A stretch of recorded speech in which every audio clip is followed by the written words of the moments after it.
안녕하세요. 아이디 마고 교정치과 노승현 원장입니다. 오늘은 치아 교정에 대한 중요한 주제로 찾아뵙게 되었습니다. 치아 교정은 많은 사람들에게 필요한 치료 중 하나이며 올바른 치아 정렬은 우리의 미소와 치아 건강에 상당한 영향을 미칩니다. 그렇다면 근본적으로 치아 교정을 어디에서 어떻게 받아야 될까요? 이러한 고민으로 막막하신 분들을 위해 병원 선택 기준과 치과 교정과 전문의에 대한 설명, 그리고 교정 전문 치과는 어떻게 다른지 살펴보도록 하겠습니다. 우선 치아 교정을 받기 위해서 가장 먼저 고려해야 될 것은 어떤 병원에서 치료를 받을 것인지에 대한 병원 선택 가이드입니다. 치아 교정은 의료 시술로서 환자의 전반적인 치아와 안모 상황을 잘 파악해야 되고 치료 후 배열된 치아를 평생 잘 쓰셔야 되기 때문에 신뢰할 수 있는 병원을 선택하는 것이 매우 중요합니다. 주변에 보면 교정치과가 엄청 많습니다. 일반 치과에서도 교정을 하는 경우도 있고 치과 종류가 너무 많아서 헷갈리실 수가 있습니다. 가장 좋은 방법은 해당 병원이 검증된 치과 의사와 전문가로서 운영되고 있는지, 진단 장비가 최신식인지, 교정 재료를 단가가 낮은 중국산을 쓰는지 등을 파악해야 됩니다.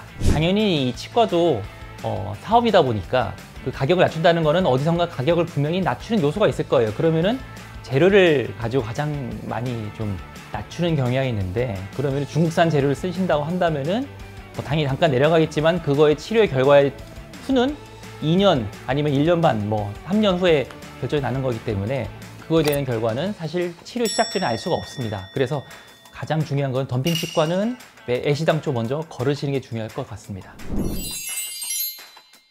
치과 교정과 전문의는 3년 동안 치아 교정을 그것만 독립적으로 배워온 과목이라 생각하시면 될 것 같습니다.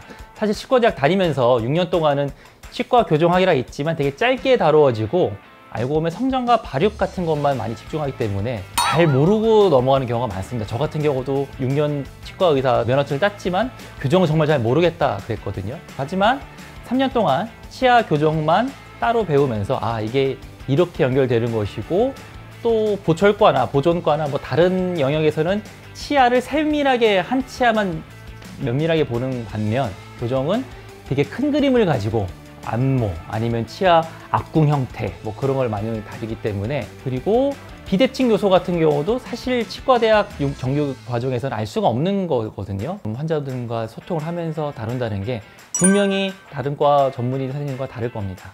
여기서 좀 헷갈리시는 분들이 가끔 있을 텐데요. 치과 교정과 전문의는 나라에서 정해놓은 전문 기관에서만 배울 수가 있고, 그 다음에 그 배출한 기관에서만 교정과 전문의 자격을 딸 수 있게 되어 있어요. 그런데 가끔은 인증은 다른 과 전문의라 하시고 마치 다른 보건복지부에서 인증받은 기관이 아니라 개인적으로 다른 기관에서 배우셨던지 하는 그런 걸 토대로 자기는 교정을 치과 교정과 전문의처럼 하시는 분이 간혹 있는데, 이분들이랑 좀 약간 다릅니다. 치과 교정과 전문의라는 거를 어떻게 구별하시냐면요, 분명히 보건복지부 인증 치과 교정과 전문의라는 걸 반드시 확인해 주시고, 그냥 어디 수련 전문의 그런 거는 약간 다르게 생각하시면 될 것 같습니다.